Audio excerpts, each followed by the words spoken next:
This little girl named June plays with a bunny, but her mother is worried when she looks at her because she can see no bunny. Not seeing something does not mean it is not there.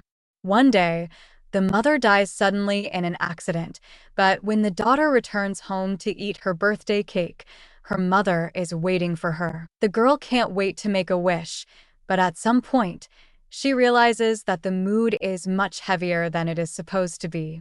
It appears the girl has been seeing the ghost of her mother instead of her real mom. The two of them burst into tears when they realize that they can't be together any longer. Before the mother disappears, she asks her daughter to take care of herself. With that said, the ghost is gone, and June starts crying when she comprehends that she is going to be alone in life. The girl walks outside the house, but a mysterious man appears out of nowhere. This man is named Juan, but he is not a mere mortal. He is the Grim Reaper, the creature that sends the souls of previously alive humans to their next destination.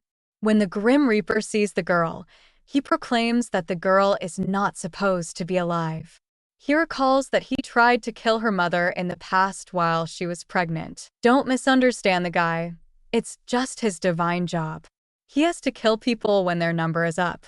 When he tried to kill the girl's mother, another powerful creature appeared, an immortal goblin named Kim Shin, who saved the woman.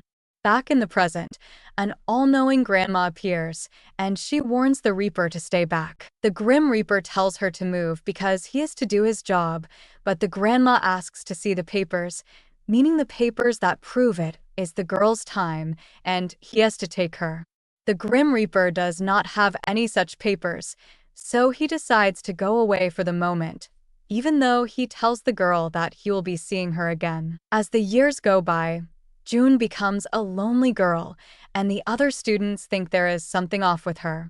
One day, as she leaves school, she walks down an alley and a ghost follows her. She even tries to ignore ghosts because she wants to live a normal life, but this female ghost knows she can see them and jumps in front of her to scare her. However, she is scared when she sees Kim Shin coming from the other end of the alley, and she asks the girl if she is the goblin's wife. When the two of them cross paths, the goblin realizes that this girl is special.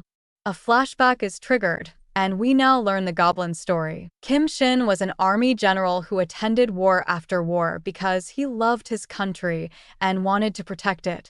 After a successful battle, he and his men returned to the palace, but the emperor was waiting for him with an unpleasant surprise. The young emperor claimed that Kim Shin was plotting against him and wanted him dead, which was not true at all.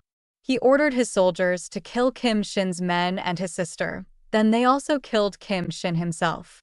However, the Almighty God had another plan for him. The Almighty believed that Kim Shin had to be punished because he had killed many people with his blade, so he cursed him with the gift of being immortal. Kim Shin would live forever and watch the people he loves die. The only way to redeem himself would be to find the goblin's wife, who will be able to pull the sword from his body. Kim Shin has walked this planet for many years, but maybe it's time for him to leave, or maybe not. Back in the present, we see that June lives with a family where the wise grandma had sent her in order to be away from the Reaper. Although she is still alive, she is not having a good time with this family because all of its members are twisted. When she wakes up to go to school, the woman asks her about her bank account books, but June reminds her that she took them. In addition, she went to the girl's house in the past and took all the money she found there. While they disagree, the woman throws a bowl at her head, depicting what a terrible person she is. Later that day, June goes near the shore with a birthday cake and wishes to find some meaning in her life. The goblin is attracted to that wish, and he walks through a dimensional gate to get near the girl. Kim Shin asks her how she was able to call him, but the girl has no idea. She knows that this man is not just any man, so she wants to make some wishes. Despite her enthusiasm, Kim Shin tells her that this is not how it works and he can't become her genie. The goblin leaves for the moment, but there is something peculiar about June because she can call him anytime she wants. Now, Kim Shin tries to avoid her until he understands what's going on, but the girl holds on to him and tells him that she is the Goblin's wife. Kim Shin is surprised to hear that, but he soon realizes that the girl has no idea what she is talking about. In fact, June only said that because she heard it from that female ghost the other day. With all the talking she does, Kim Shin decides to give her a taste of his powers. The girl wishes to go to Canada, so the goblin just takes her there for a few seconds. When she asks to become rich, the goblin tells her to just look for a job, and she will find one very soon. Later, June enters the bathroom of a store and meets a woman in a red dress. The woman acts bossy and she gives June some edible plants to make sushi. That night, when the girl returns home, she has yet another confrontation with her foster family, but when they try the sushi she made, they all get several weird symptoms. June eats the remaining sushi herself, but she is just fine. In the meantime, Kim Shin has a hard time sleeping because he can't stop thinking about the girl. He decides to teleport and spend some time with the girl because he feels her sadness. When he returns home, he finds a surprise waiting for him. His nephew, Duck, has rented part of their mansion to the Grim Reaper. Kim Shin does not like that, so the nephew leaves them to resolve the details on their own. The Reaper presents Kim Shin with the contract, but the Goblin just burns it. However, the Reaper has another copy of it, so no harm is done there. The two of them are forced to live in the same house now, and soon they face each other again at the dinner table. They kind of act like kids and use their superpowers to throw objects around and mess with each other's food. At the same time, June is feeling a bit lonely, so she decides to light a match and make a wish. As Kim Shin is getting ready to bite his sausage, he finds himself near June. Meanwhile, the Reaper is trying to get some sleep, but the Goblin wants to drive him out of the house, so he makes his night difficult by posing as a male model, showing him some paintings, and basically doing any kind of nonsense he can think of. The next day, Kim Shin sees the Reaper gathering his laundry in a box and believes that he is finally leaving the house, but he is not that lucky. He should try harder. That night, June lights a candle again, and she wishes to see Kim Shin. When she turns her head around, she sees the Reaper staring at her, but thankfully Kim Shin appears as well. June funnily tries to shut his eyes, but these men already know each other. The Reaper exclaims that the girl is not supposed to be alive, and at that moment, lightning starts going crazy, but this is not the weather. The Goblin is so powerful that his mood can affect the weather conditions. The Reaper knows this and understands that Kim Shin is really mad even though his face looks calm. June tries to pull the Goblin away, but Kim Shin stands his ground, warning the Reaper not to harm this girl. On the other hand, the Reaper claims that there are rules they need to follow. In any case, it seems like they are not going to resolve their issues today as the Reaper walks away. The next day, two gangsters visit June's mom and ask for the money she owes them. The woman lies to them, saying that she was about to pay them, but her foster daughter stole her bank books.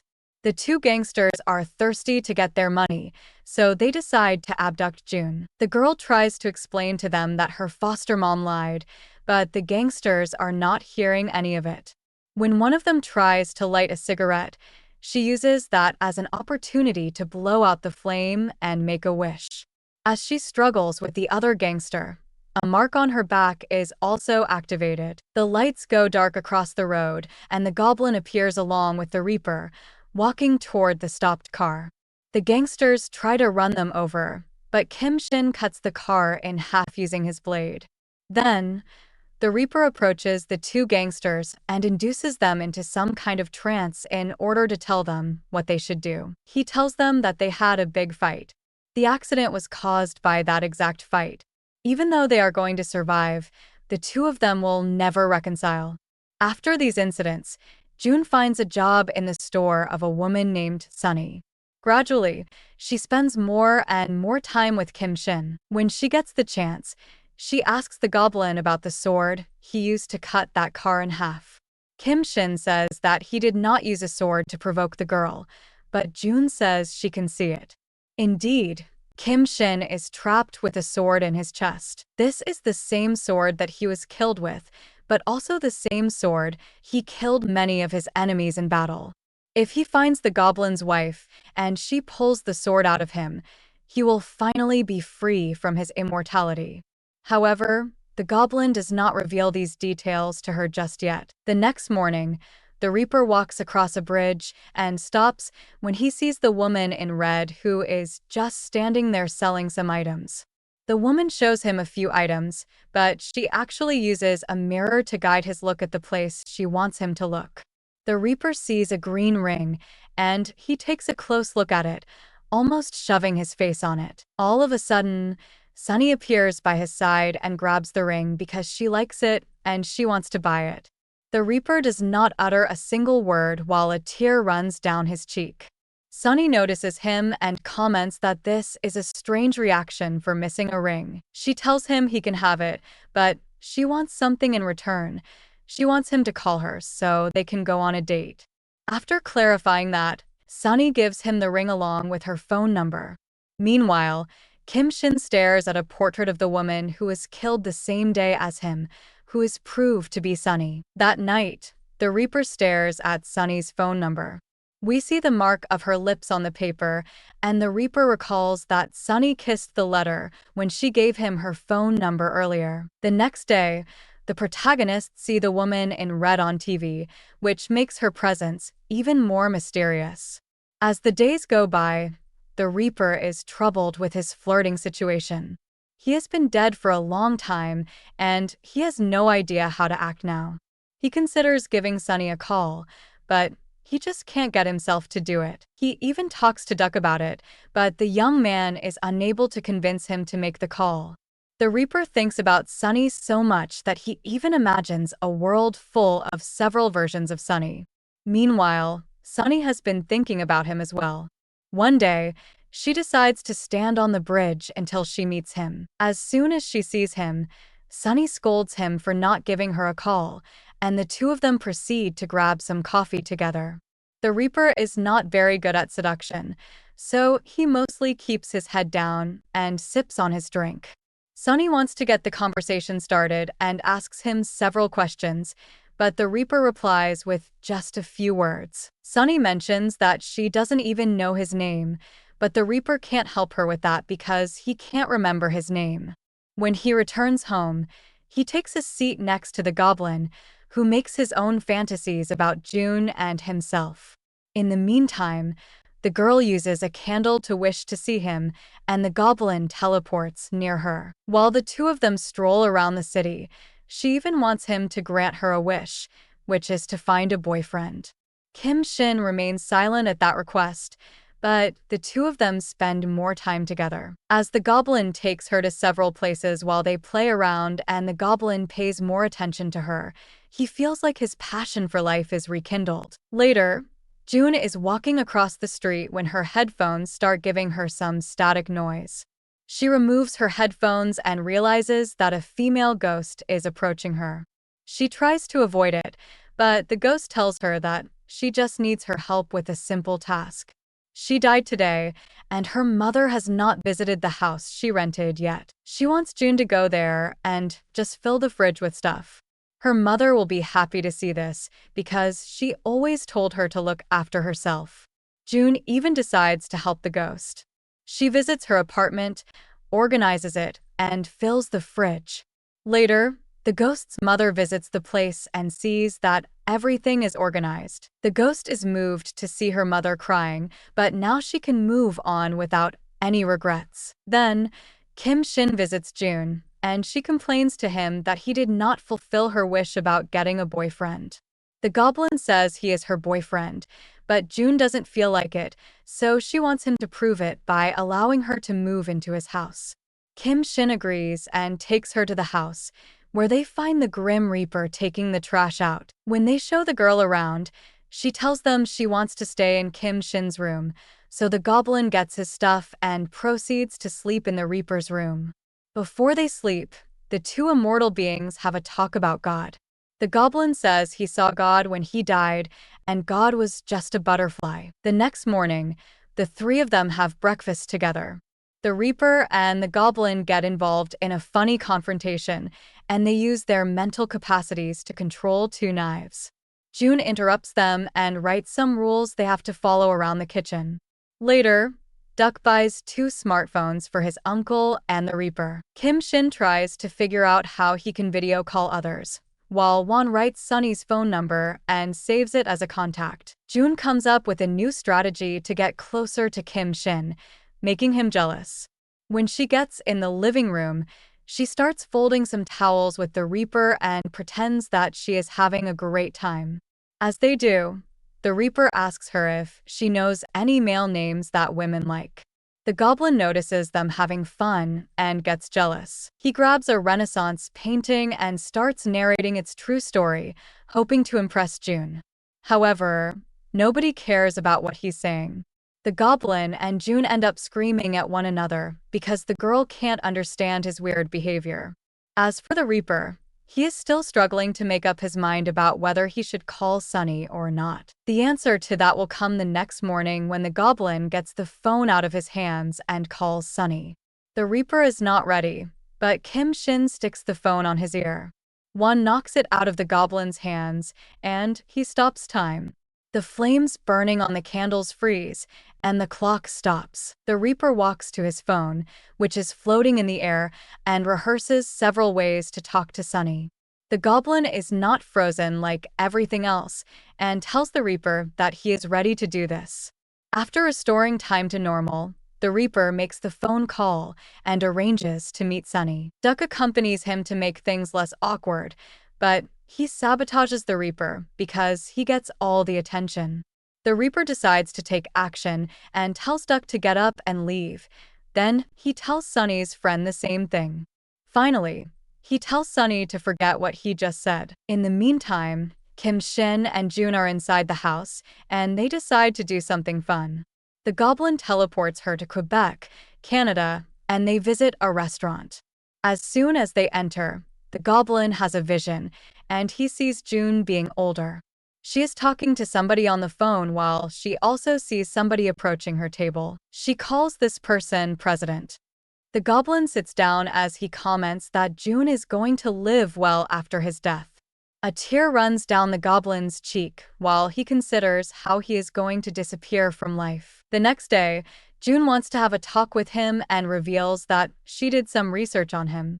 Although she was not able to find much, she associates him with a general who lived almost 1,000 years ago. The Goblin admits that she is right and tells her that back then, everybody was trying to survive. He was forced to kill many people, and that's why God punished him with the curse of being immortal.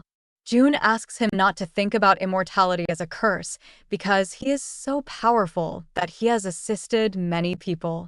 The two of them spend more and more time together. The Goblin realizes that the woman who is supposed to pull the sword and kill him is the same person who makes him feel like he wants to live. In any case, he knows that he has to die if he wants to be free. The Goblin buys some gifts for June and tells her that it is time for her to remove the sword. However, the girl has no idea that he is going to die. The Goblin takes her to a beautiful field of flowers and is ready to have the sword pulled, but June wants him to sign a contract with some terms. One of those terms is that she will pull the sword when it snows for the first time this year, but that's not hard for the Goblin to do, so he manipulates the weather to make it snow. June has to comply with her own terms, and she prepares to pull the sword.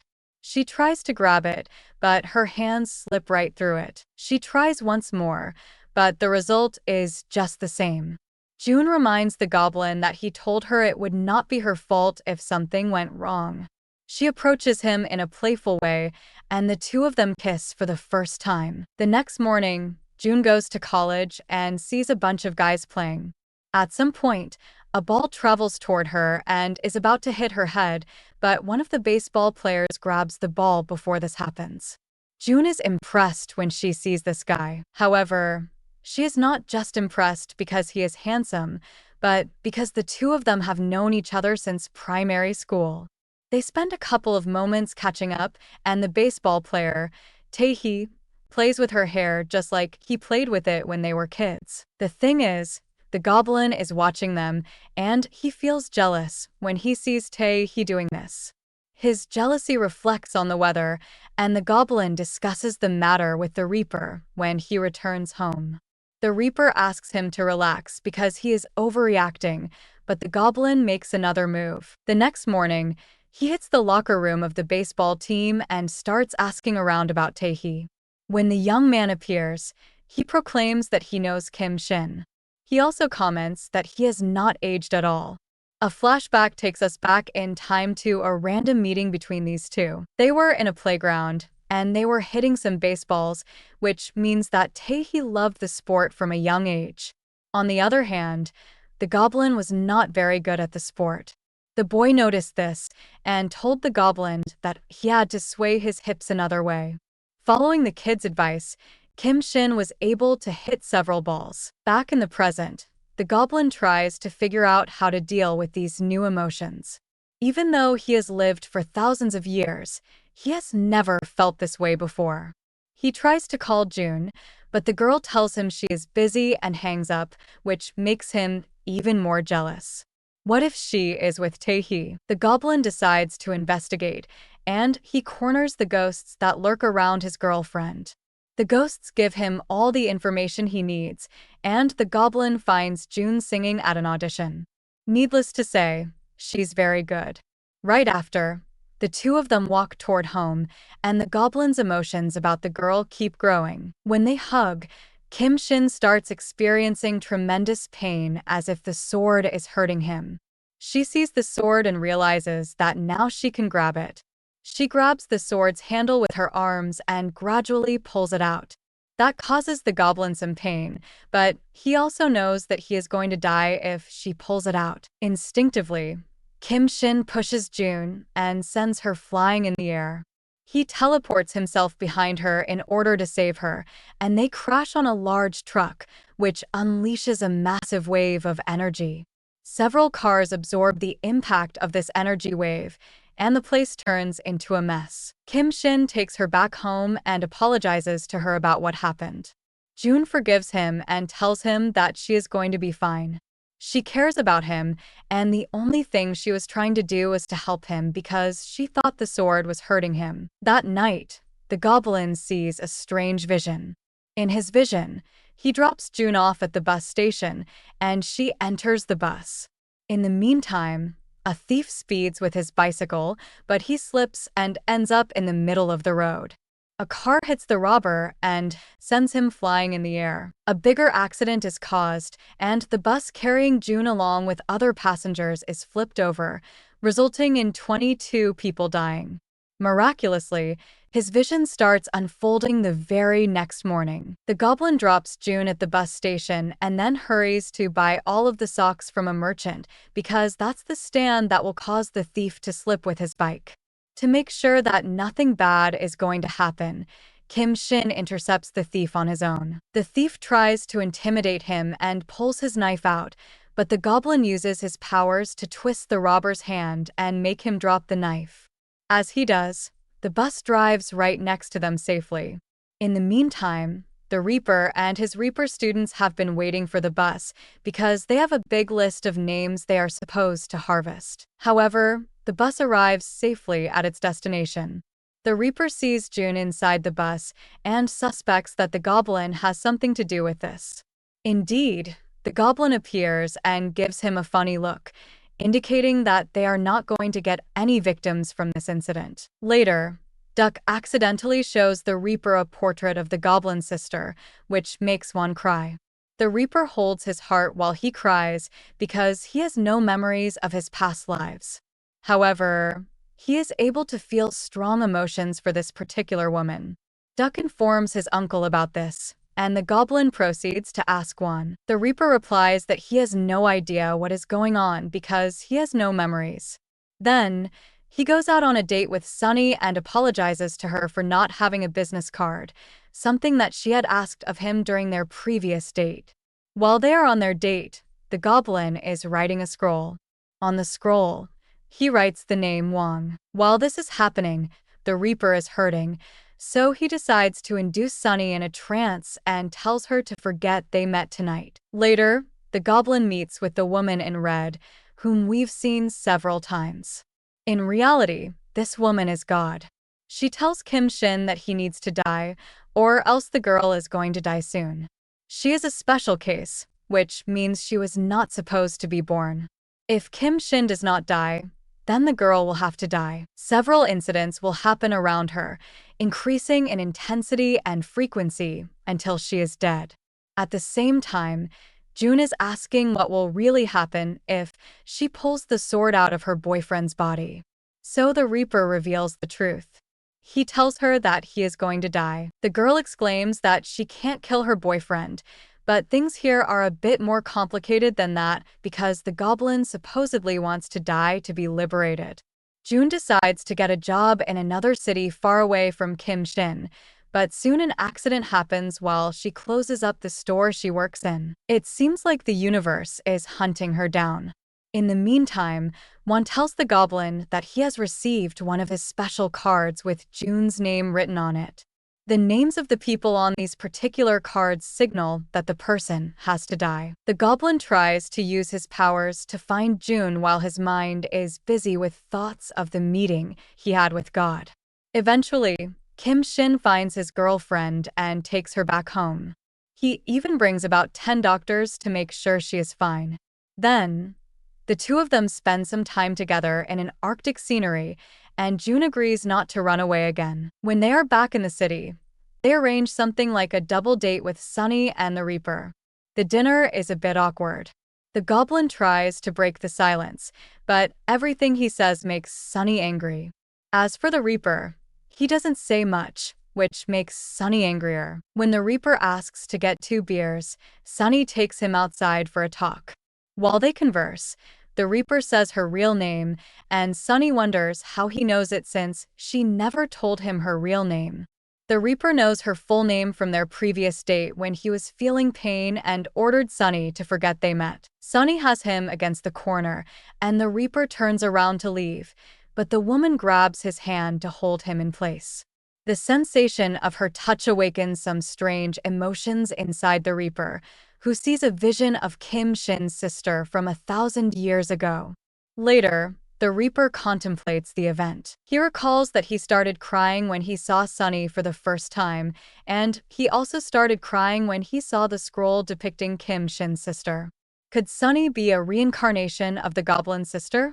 But even if that's the case, why would the Reaper cry for this woman? When the Reaper meets with Sunny again, he asks to borrow the ring for a couple of days because he needs to do some research. Sunny wants to know what this research is about, but the Reaper tells her that he will explain soon. Sunny gives him the ring, and Juan asks her to grab his hand again. However, this time, Sunny plays games with him and refuses to take his hand. When the Reaper hangs out with the Goblin again, they discuss her. The Reaper wonders if Sunny could be a reincarnation of the Goblin's sister. Kim Shin recalls his sister's death and declares that Sunny could be his sister.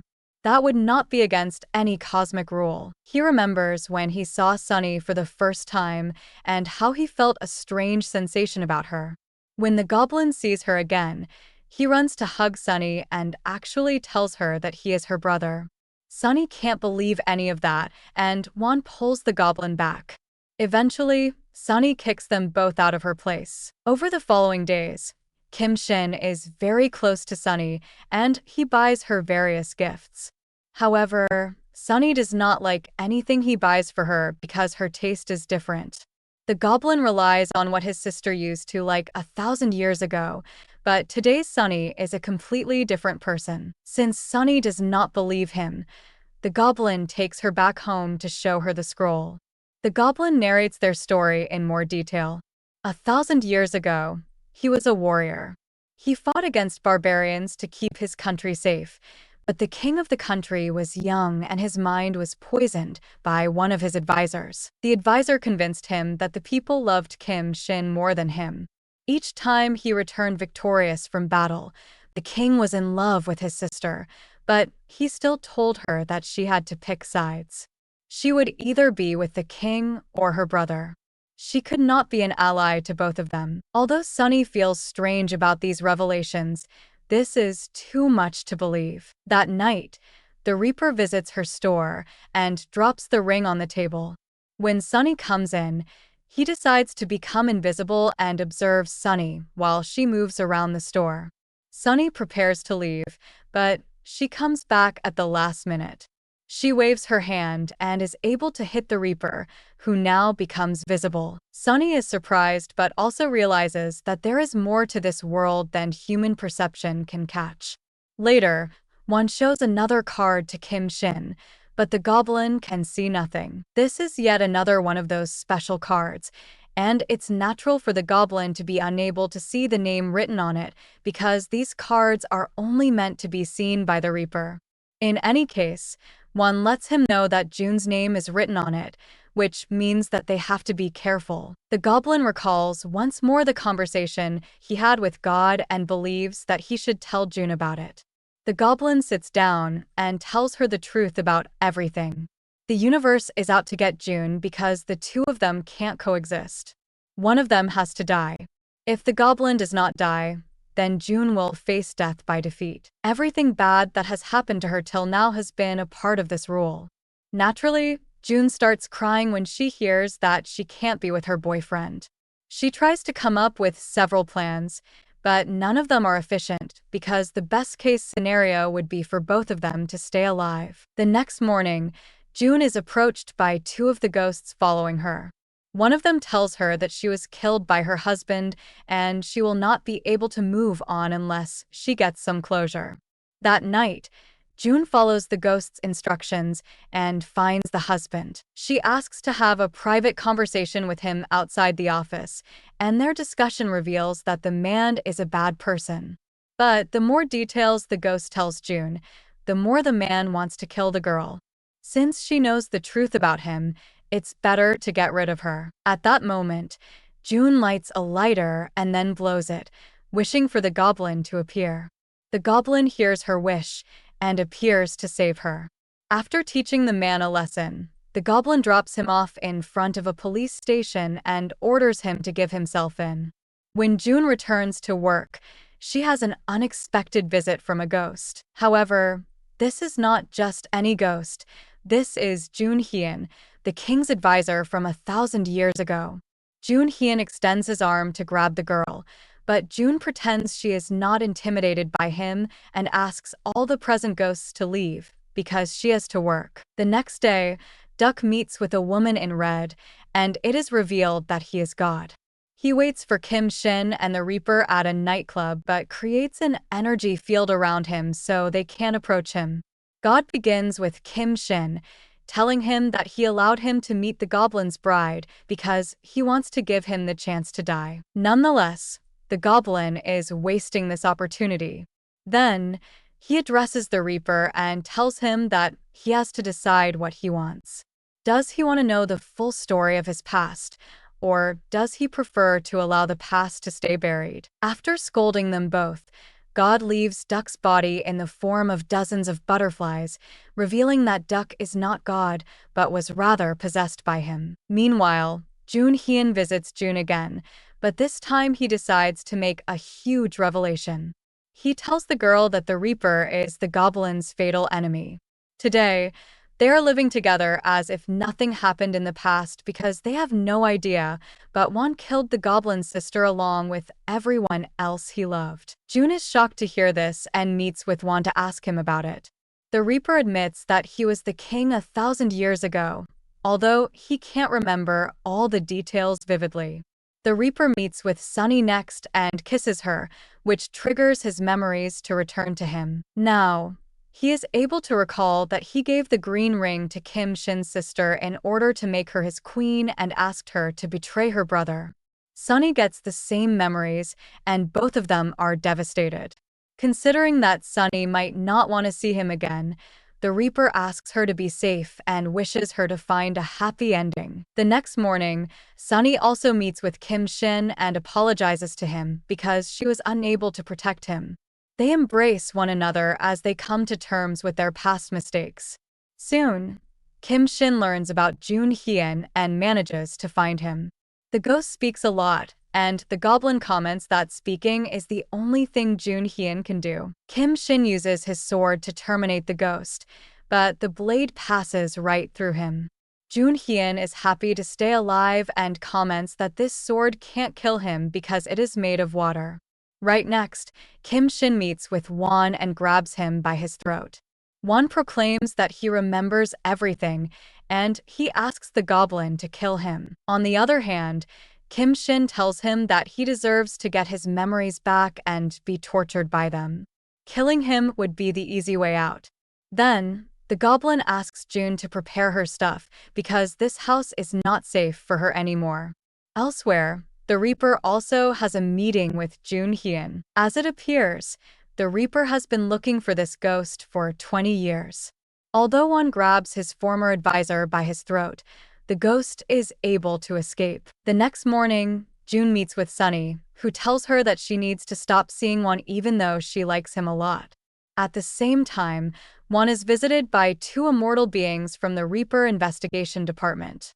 The men blame Won for using his power in ways that are not appropriate and for intervening with the universal balance. Therefore, they have come here to punish him.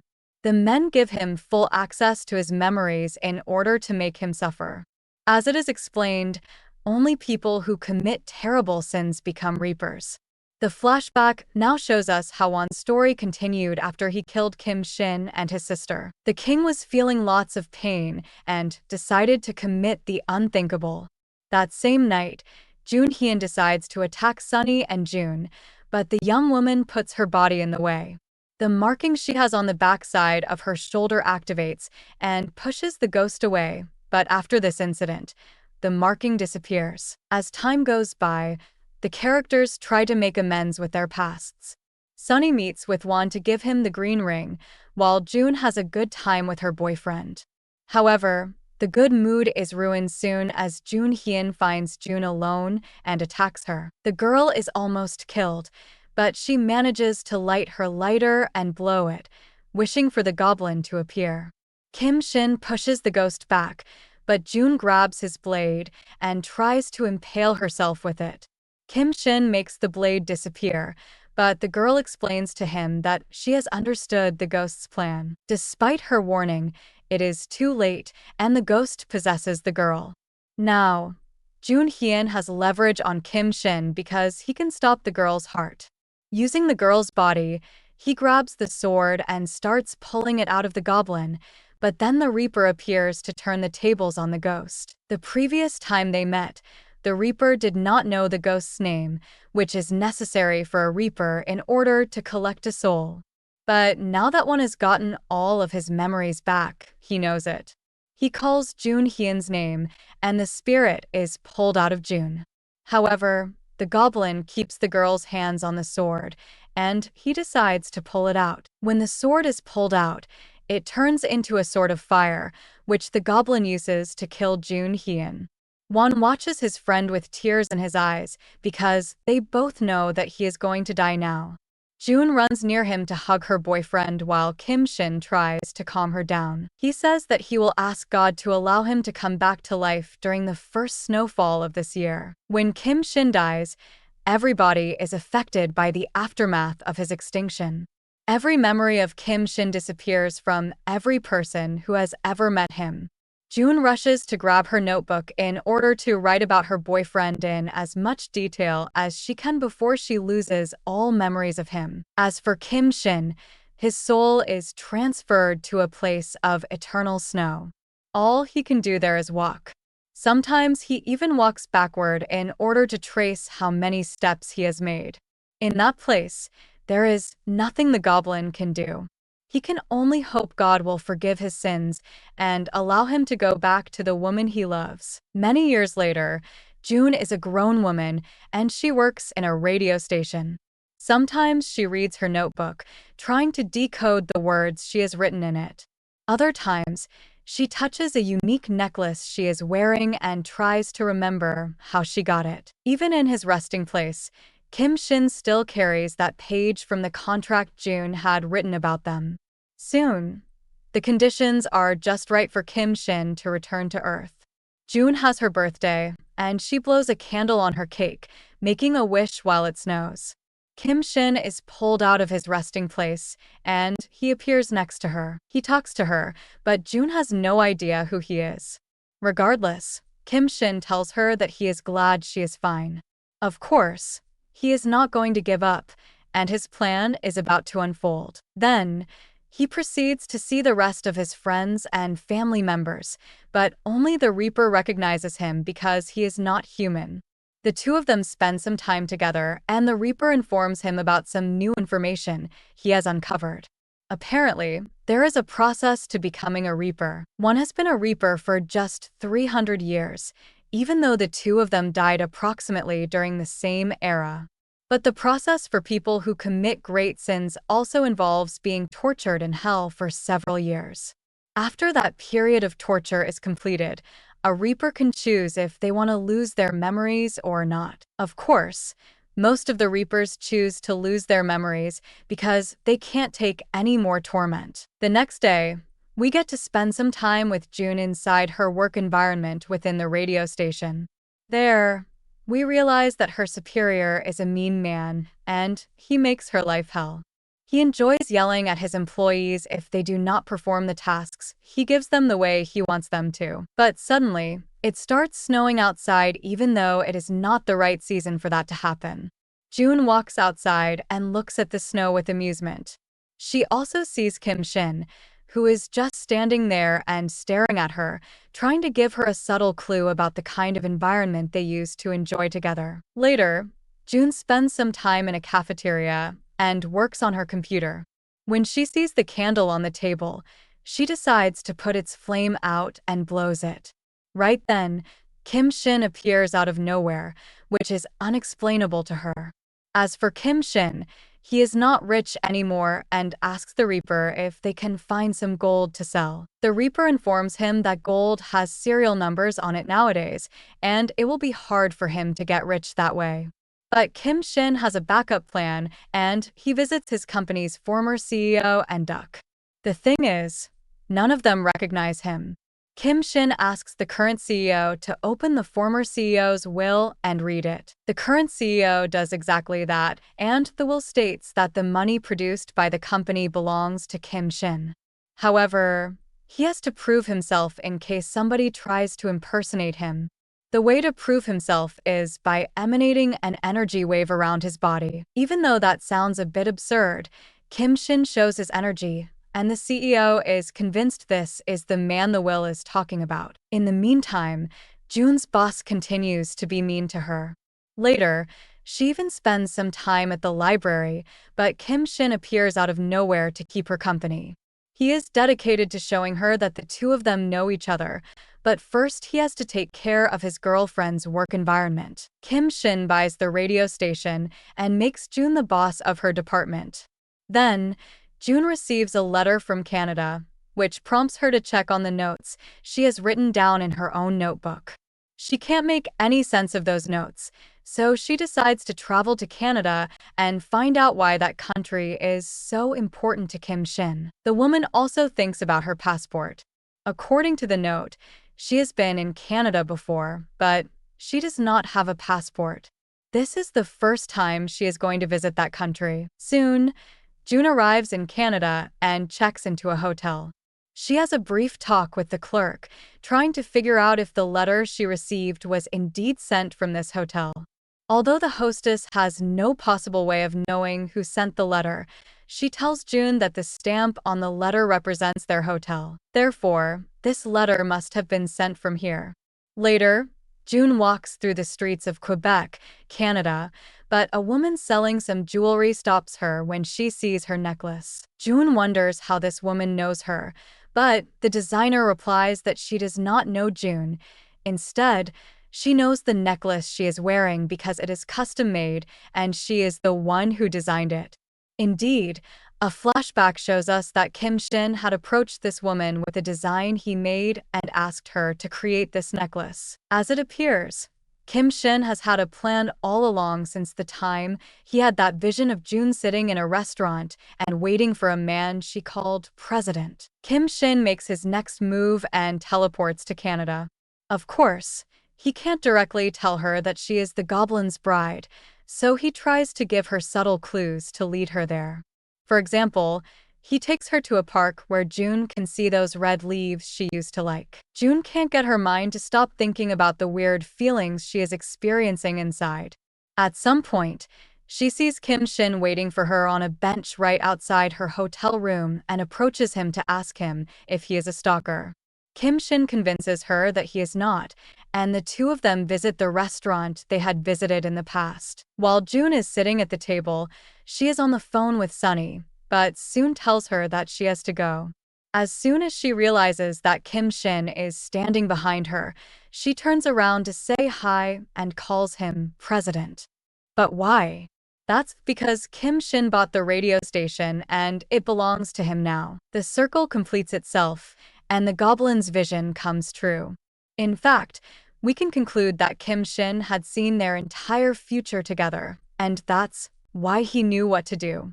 He knew that June might pull the sword out of him, but if that happened, she would lose all the memory she had of him. To deal with the situation, he came up with a plan to remind June who he is. During the following days, June starts having some weird glimpses of her past, which makes her suspect that not everything is as it appears to be.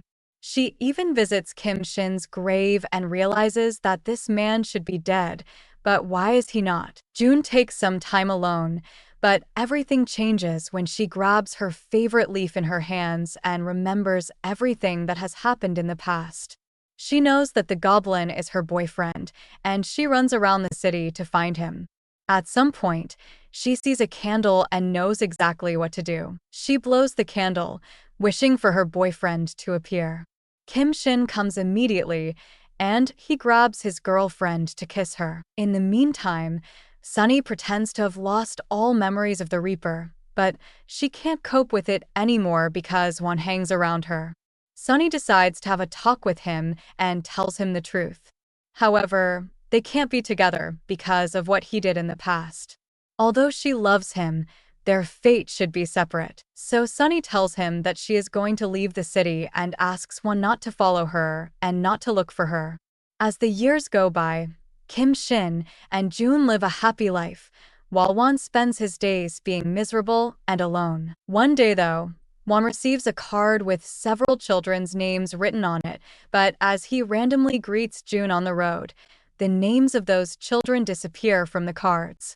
While she drives, June notices a truck heading straight toward a school bus. She knows that those kids will probably die if the two vehicles crash, so she decides to intercept the truck's way by placing her own car in its path.